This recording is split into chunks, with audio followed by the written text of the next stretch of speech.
Olá pessoal, tudo bem? Então, hoje nós vamos seguir na nossa aula e hoje nós vamos falar um pouquinho sobre arte rupestre, mas principalmente sobre os diferentes suportes que a arte pode ter. Para começar, vamos pensar, o que é arte rupestre, né? Desde pequenininho, lá no 6º ano, você já começa a fazer algumas atividades práticas de arte pensando na arte rupestre. Aí a Maria vai falar, é uma arte que é feita com tintas naturais, é uma arte que é feita pelos homens das cavernas, que é feita nas pedras, na rocha. Então, arte rupestre, em partes, é exatamente isso. Vão ser representações artísticas pré-históricas, que vão ser realizadas nas paredes, dentro das cavernas, em abrigos rochosos e também em superfícies ao ar livre. Eu vou dar um exemplo disso para vocês hoje. Uma outra definição que a gente pode usar é um amplo conjunto de desenhos, pinturas e inscrições realizadas pelo homem pré-histórico. Tem uma discussão que acontece entre os arqueólogos, historiadores e os artistas que se diverge um pouco, se arte rupestre é arte, mas não é arte porque eles não pensavam artisticamente. A gente não vai entrar muito nessa discussão. O que a gente sabe é o quê? Que esses registros são extremamente importantes para explicar um pouquinho de como era a vida desses povos que viveram muito antes de nós. Então, é com essa base que nós vamos seguir aqui na nossa aula. Então, primeira coisa, falando agora de suporte. Na arte rupestre, o suporte é a parede. Legal, ótimo, mas o que é o suporte? Não entendi ainda, o que é suporte? Nas artes visuais, que é o que a gente vai focar hoje, o suporte vai ser a superfície onde eu apresento a minha criação artística. Por exemplo, eu vou pintar um quadro e é numa tela, o meu suporte é a tela. Eu vou fazer um mosaico, por exemplo, para tipo a vela do centro, aquele chãozinho, para quem não sabe o que é, cheio de pecinhas formando um mosaico e os desenhos de pinhão que a gente tem lá no centro. Qual que é o suporte? O chão. Grafite, quando a gente sai na rua, no meio urbano, nós vamos ver o grafite. Qual que é o suporte do grafite? O muro. Então, quando a gente fala de arte rupestre, o nosso suporte é a parede. A gente fala que arte rupestre é uma arte mural, assim como o grafite. E para começar a nossa discussão sobre suportes, eu trouxe uma questão do Enem. E aí, bem importante, todo ano em arte, no Enem, eles acham alguma forma de trazer esse mesmo tema. Eles mudam a imagem, eles mudam a forma de perguntar, eles mudam os textos, mas eles cobram esse conteúdo. Por isso nós vamos analisar essa questão. Lembrando que no Enem e nos vestibulares, texto também é imagem, então cuidado. Professora, eu não respondi aquela questão porque estava lá texto 1, texto 2, não tinha texto nenhum, só tinha 2 imagens e eu não respondi. Texto também é imagem. Talvez para vocês vai ficar um pouquinho difícil de ler, porque eu quis colocar a questão inteira num slide só para a gente poder analisar. Mas vocês vão ter acesso depois a esses slides, então vocês podem olhar com calma. E aí, gente, eu já falei isso em sala e vou falar de novo. Eu incentivo vocês a pesquisarem as provas anteriores em arte e olharem as questões da apostila também, porque geralmente os conteúdos do Enem em arte são extremamente recorrentes, todo ano cai o mesmo conteúdo, mas eles mudam muito a forma de perguntar e é nisso que às vezes eles pegam a gente lá. Então, vocês estão no 1º ano, comecem a treinar agora e quando chegar no 3º ano vocês já vão estar expert em interpretar, porque é muito mais interpretação do que o conteúdo em si. Olha só, texto 1, nós temos arte rupestre. No texto 2, nós temos um grafite, ambas pinturas murais. E aí nós temos o enunciado lá. O grafite contemporâneo, considerado em alguns momentos como uma arte marginal, tem sido comparado às pinturas murais de várias épocas e às escritas pré-históricas. Observando as imagens apresentadas, é possível reconhecer elementos comuns entre os tipos de pinturas murais, tais como... O que a pergunta está pedindo? O que a gente vê nas duas imagens? Quais são os elementos comuns? Se eu pudesse relacionar as duas imagens, no que seria? Vamos analisar alternativa por alternativa e eu tenho certeza que já na leitura você já vai começar a identificar. Essa prova ela é de 2011, então ela não é tão antiga assim. Ela vai fazer 9 anos que essa prova aconteceu. E dali, de 2011 para cá, Eles já pediram mais umas 3 ou 4 vezes a mesma ideia de grafite com arte rupestre, então vamos ficar espertos nisso. Olha a alternativa A. A preferência por tintas naturais, em razão de seu efeito estético. A arte rupestre vai usar tinta natural? Com certeza, ok. Se a gente for analisar nessa parte, beleza. Grafite vai usar tinta natural? Pensa aí. Talvez nós tenhamos um grafiteiro, né, que tem a ideia de sustentabilidade, que ele vai criar um spray ou algo assim com tintas naturais, beleza. Mas num contexto geral, não. É tinta industrializada, é spray. Então, primeira parte da alternativa já ia eliminar aí pela questão das tintas. Mas aí ele segue na alternativa, em razão de seu efeito estético. Aqui no grafite vai ter uma ideia também estética, o grafiteiro vai pensar numa ideia estética para compor a sua criação. Gente, sinceramente, você acha que lá no período pré-histórico, você acha que o homem primitivo, ele pensava realmente numa estética para fazer os desenhos na parede? Ou será que estava mais ligado a algo cotidiano, na ideia de registro? Então, aqui ele nem tinha, acho que, um conceito de estética ou de técnicas estéticas. Então, não é a alternativa A.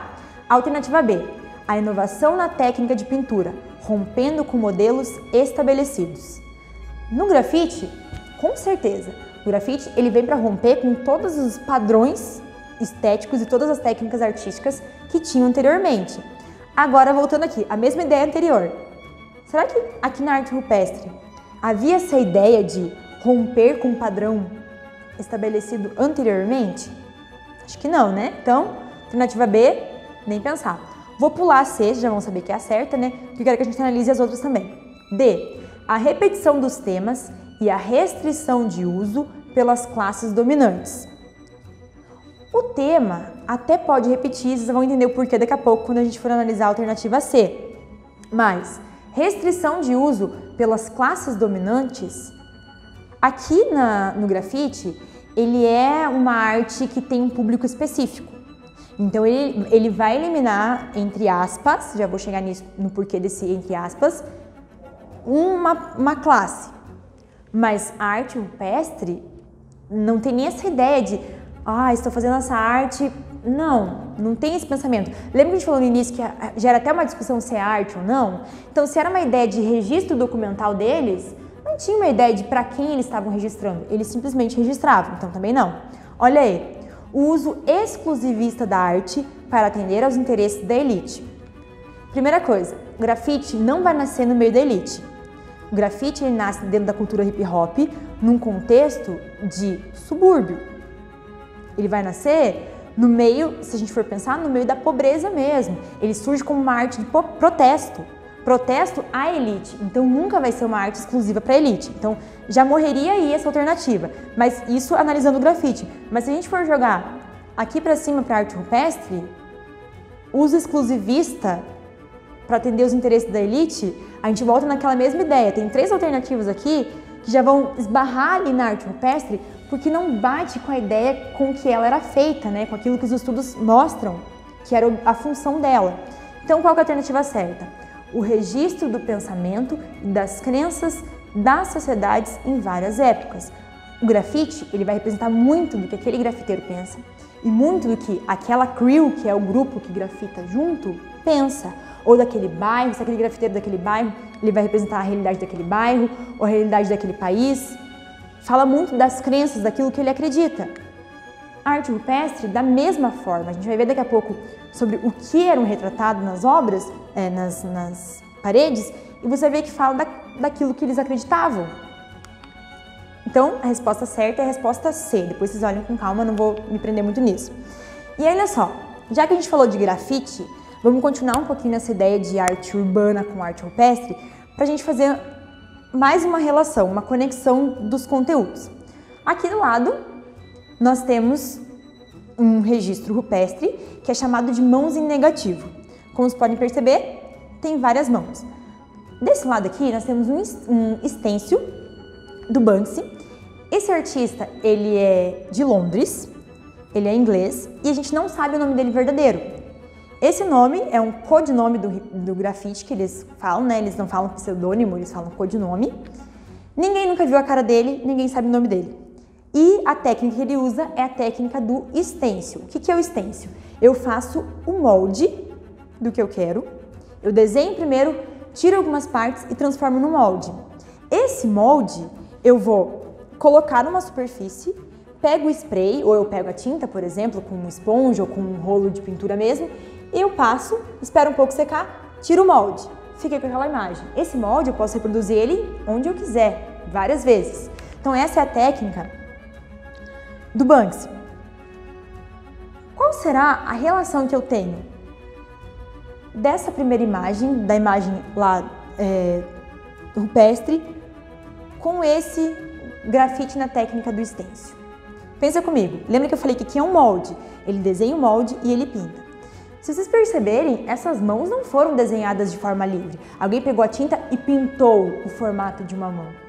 As mãos foram colocadas e foram colocadas de duas formas. Se você perceber aqui, ó, nós temos mãos que a mão é toda na tinta, ou seja, esse homem ou essa mulher, ele carimbou a mão na tinta e colocou na parede. E nós temos o segundo modelo, que são esses que as mãos estão em claro e tem o contorno, em que a mão foi utilizada de molde. Ele colocou a mão e passou tinta em volta. Eu acredito que toda criança, talvez vocês tenham feito, ou você passou a mão na tinta e carimbou, alguma vez na vida, ou você pegou sua mão, colocou num papelzinho e riscou. Esse colocar a mão e riscar, eles usaram a mão deles como molde nas paredes. Então, a mesma ideia do stencil aqui, extremamente elaborado, pensado numa estética e numa técnica, já começou a ser utilizado lá pelos primeiros homens que habitaram, porque eles fizeram a mesma coisa, de colocar a mão e transformar no molde. Então, só para a gente pensar, tem várias relações que a gente pode fazer da arte rupestre com a arte urbana, em específico o grafite. Então, sempre fiquem ligados nisso, porque isso pode aparecer em simulado, isso pode aparecer em prova e em outras coisas. E a gente chega na arte rupestre no Brasil. O Brasil tem um pouquinho mais de 500 anos, mas a gente tem uma pré-história, história antes da história.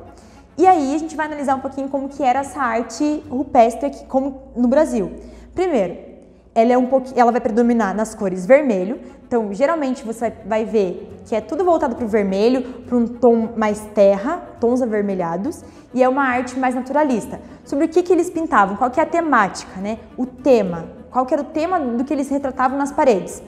Cenas do cotidiano, temas geométricos, isso aqui é importante, com significado diferente para cada grupo. Por exemplo, aqui na sala do primeiro ano, não lembro agora em quantos vocês são, mas vamos supor que vocês são em 35 alunos, tá? Um chute aqui aproximado. Vocês todos são primeiro ano do médio, mas dentro desse primeiro ano tem outros subgrupos e nesses pequenos grupos tem costumes diferentes. Talvez num grupo que senta ali, todo mundo tem uma palavra ou uma gíria que todo mundo fala, ou aquela piadinha interna que só vocês sabem o que significa, de repente vocês assistem a mesma série, então vocês falam daquela série, falam a mesma língua com relação àquela série. Cada grupo, mesmo fazendo parte do primeiro ano, vai ter alguns costumes e hábitos diferentes. Aqui quando a gente fala de Brasil, você pensa assim, a arte rupestre no Brasil. Ok, ela é no Brasil, mas dentro do Brasil, em cada local, em cada pequeno grupo, tem um significado diferente. A questão das formas geométricas, né? Até coloquei nessas imagens. Formas geométricas e também desenhos sequenciados, como aqui, ó. Percebe que está uma sequência? A gente tem como decifrar o que isso significa para esse determinado grupo. De repente, numa outra região do Brasil, foram encontradas imagens parecidas com essa. Talvez o significado nesse outro local é completamente diferente. Há quem diga que aqui era contagem de dias, ou contagem de horas, ou contagem de algo em específico para aquele pequeno grupo. A gente não tem muito como descobrir, mas o que a gente sabe é que predomina essas formas geométricas e os tons avermelhados aqui no Brasil. Uma outra coisa importante para a gente falar, antes de chegar aqui no sítio arqueológico, é que uma das formas que acredita-se que o homem pintava, por que ele retratava tantos animais nas paredes, nas rochas? Acredita que ele tinha uma ideia que se ele desenhasse esse animal na rocha, era como se ele pudesse enfraquecê-lo para a caça. E muitos treinavam a caça com esse animal, jogavam a lança na parede num teste com esse animal que era pintado. Nossa, prof, 100% de certeza que era isso que eles pensavam? Não, são os estudiosos que investiram muito tempo estudando aquela determinada região, o que era pintado naquela região, chegaram nessas conclusões, que uma das ideias era para enfraquecer o animal para caça, por isso que eles retratavam tantos animais. Por exemplo, a gente falou sobre dança, algumas aulas atrás, que a gente falou sobre a história da dança. Por que eu sei que esse homem pré-histórico ou primitivo, por que eu sei que ele dançava? Porque há vários registros que os historiadores identificaram o quê? Imagem sequenciada, ou seja, imagem de movimento. Então eu posso dizer que eles dançavam. Por que eu posso dizer que eles já faziam música? Porque nós temos alguns registros que mostram que parece ser instrumentos, eles com alguns aparatos que acredita que sejam instrumentos musicais. Então é isso que comprova o que aconteceu lá atrás, que a gente não tem outra forma de registro. E onde nós vamos encontrar geralmente esses registros? Nos sítios arqueológicos, né? Qual que é a definição de sítio arqueológico? O local onde vão se encontrar vestígios de culturas antigas. E normalmente esses locais são utilizados para estudos e para pesquisas. Esse aqui é o sítio arqueológico de Piraí do Sul, no Paraná. Esse aqui não é o sítio, na verdade, né? Esse aqui é uma dos vestígios que foram encontrados nesse sítio arqueológico, aqui no Paraná. Não sei quantos sabiam que nós tínhamos um sítio arqueológico, mas nós temos. Aí nós temos esse, em São Raimundo Nonato. Percebam ó, a cor que eu falei para vocês. E aí tem a ver com as tintas naturais, com aquilo que eles pegavam realmente de matéria-prima para fazer. Acabava que no Brasil coincidiu que era sempre com as mesmas tonalidades. Então, a representação de pessoas, representação de animais. A forma como eles representavam tinha a ver com o cotidiano e com a visão de mundo, por isso que a gente consegue comparar com aquele grafite, porque tem a ver com as crenças, com aquilo que eles acreditavam. Em Boa Vista, percebam que ó, aqui nós temos pintura. Já aqui é o que a gente chama de gravura. Percebe que não foi pintado. Eles pegaram na rocha e eles rasparam, eles tiraram alguns resíduos da rocha, então o que a gente chama de gravura. São Domingos, no Mato Grosso. Lembra que eu falei no início que às vezes vão ser até... esses vestígios podem estar ao ar livre, não dentro das grutas e das cavernas? Esse aqui é um exemplo.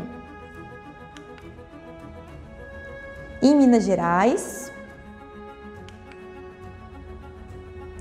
Palmas. E aí a gente chega agora, seguindo, né? Agora já falar mais sobre as formas de fazer arte e os suportes, a gente chega nas figuras zoomorfas. Nesses exemplos aqui, nós temos os zoolitos. Eles estavam no Museu Nacional do Rio de Janeiro, não sei se vocês lembram, mas esse museu pegou fogo, né? Parte do acervo foi perdido. Não sei informar para vocês se esses zoolitos foram encontrados, se foram salvos, mas só para a gente situar onde que eles estavam até então. O que são esses zoolitos? São estatuetas que geralmente, no seu formato, vão lembrar partes de animais. E aí, qual que é a relação desses pequenos objetos? Geralmente eles serviam como amuletos, seja para caça, para colheita, para algo relacionado à crença desses homens e mulheres. E a gente chega nas esculturas. Nós temos duas formas de escultura, a escultura de vulto e a escultura em relevo. A escultura de vulto, eu coloquei aqui a Vênus de Grimaldi para a gente exemplificar. Por que ela chama escultura de vulto? Vamos supor que esse controle que está na minha mão fosse a escultura de vulto. É a ideia do 3D.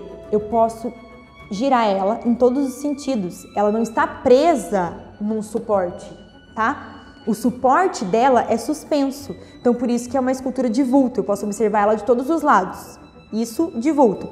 Já na de relevo, ela vai estar presa no seu suporte. E aí nós temos relevo alto e relevo baixo. O relevo baixo, ele quase vai ser semelhante à gravura.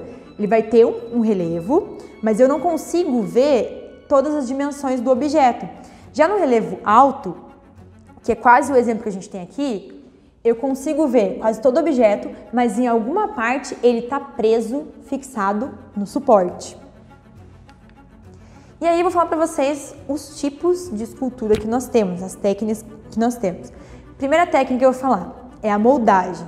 Gente, moldagem, ela é uma técnica que ficou muito famosa recente por conta das mamães que querem eternizar o seu bebezinho e daí elas fazem, como tá aqui na foto, a estátua da mãozinha do bebê fechada, dos pezinhos, por exemplo, tem pingente de leite materno, tudo isso é feito com a técnica da moldagem. Como que funciona essa técnica da moldagem? Vou dar o exemplo utilizando, nesse caso aqui, da mãozinha do bebê. Existe um produto que ele é vendido geralmente em latas e esse produto, ele serve para você criar o molde. Ele é siliconado e no caso o bebezinho que vai fazer? Vai colocar a mão do bebê lá dentro, deixa alguns segundos, não precisa ficar muito tempo e tira. Quando você tira, você transformou aquele material, aquele silicone em molde. Passa um tempinho, esse molde seca, ele não fica duro, ele continua sendo um silicone molinho, mas ele seca a ponto de não perder mais aquela forma que você fez com a mão do bebê. Depois que essa forma foi feita, aí você vai jogar resina ou o material que você vai utilizar para fazer essa moldagem e vai deixar o tempo necessário para secar. Depois que seca, aí sim, você tira o silicone e você tem a peça, tá? Nesse caso aqui, geralmente é feito com argila. E aí você tem a peça ali na moldagem. O exemplo que eu dei do leite materno ou de outro líquido que você queira fazer, aí o molde já vem pronto de silicone, não é um molde personalizado igual a mão de bebê, a mão de bebê é única, então por isso que tem que fazer o molde. Quando o molde já vem pronto, aí você só vai virar realmente um resíduo dentro da forminha e esperar secar e tirar. E, geralmente na moldagem são moldes de silicone. O entalhe. O entalhe ele foi muito famoso no Brasil na época do Barroco. O aleijadinho, e esse nome ele tem justamente porque ele ficou aleijado e ele prendia essas ferramentas nos punhos e ele fazia o entalhe com as ferramentas presas no punho. O que é o entalhe? Percebam, o artista está segurando uma ferramenta numa mão e na outra ele está com uma espécie de martelinho.